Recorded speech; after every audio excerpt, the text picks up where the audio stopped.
देखिए, गृह मंत्री जी और प्रधानमंत्री जी का भाषण सुन रही थी। कई बार दोनों ने अलग अलग मौकों पर अपने भाषण में कहा कि आप लोग अगर इसके साथ सहमत नहीं होंगे तो आप कभी यहाँ नहीं बैठ सकते, आप कभी सत्ता में नहीं आ सकते, आप कभी जीत नहीं सकते। और इससे बहुत साफ हो गया कि इनकी मंशा क्या थी। हम सब थोड़ा चौंके हुए थे कि अचानक ये सत्र बुलाया जा रहा है, विधानसभा चल रहे हैं 2 प्रदेशों में, अभी अचानक बुलाया जा रहा है, बड़ी जल्दबाजी की जा रही है। किसी को मालूम नहीं था एक दिन पहले तक कि क्या आने वाला है, मसौदे में क्या होगा। मसौदा सार्वजनिक करते हैं सिर्फ एक दिन पहले, ताकि हमें समय भी नहीं मिलता। तो हम सब सोच रहे थे कि ये सब क्या हो रहा है और क्यों हो रहा है।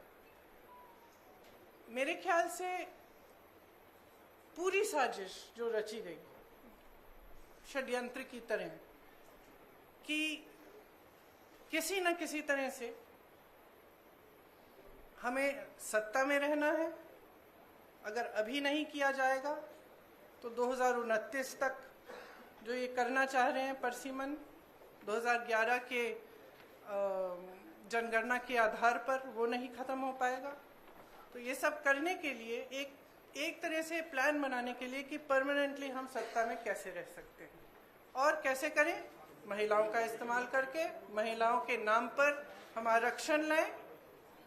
अगर ये लोग सहमत होंगे, पारित हो जाएगा, तो एक तरफ हम ये कर लेंगे, दूसरी तरफ से हमें सारी स्वतंत्रता मिल जाएगी कि काट-पीट भी करिए, सीटों में किसी तरह से भी आप परसीमन करा दीजिए।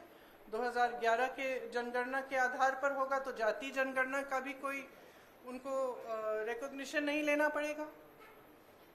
तो ये साफ है कि उन्होंने सोचा चलो पारित हो जाएगा तो जीत, पारित नहीं होगा तो हम हर नेता के सामने बाकी पार्टियों को महिला विरोधी कहकर महिलाओं के मसीहा बन जाएंगे।